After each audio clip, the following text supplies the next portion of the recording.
أعوذ بالله من الشيطان الرجيم. I seek refuge with Allah from Satan the outcast. فكلوا مما ذكر اسم الله عليه إن كنتم بآياته مؤمنين. So eat of that over which the name of Allah was pronounced, if you indeed believe in His revelations. وما لكم ألا تأكلوا مما ذكر اسم الله عليه وقد فصل لكم ما حرم عليكم إلا ما اضطررتم إليه وإن كثيرا ليضلون بأهوائهم بغير علم إن ربك هو أعلم بالمعتدين.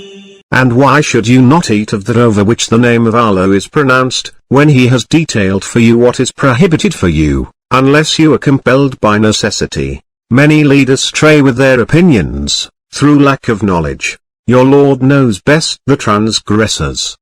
وَذَرُوا ظَاهِرَ الْإِثْمِ وَبَاطِنَهُ إِنَّ الَّذِينَ يَكْسِبُونَ الْإِثْمَ سَيُجْزَوْنَ بِمَا كَانُوا يَقْتَرِفُونَ.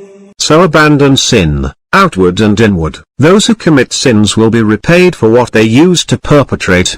ولا تأكلوا مما لم يذكر اسم الله عليه وإنه لفسق وإن الشياطين ليوحون إلى أوليائهم ليجادلوكم وإن أطعتموهم إنكم لمشركون.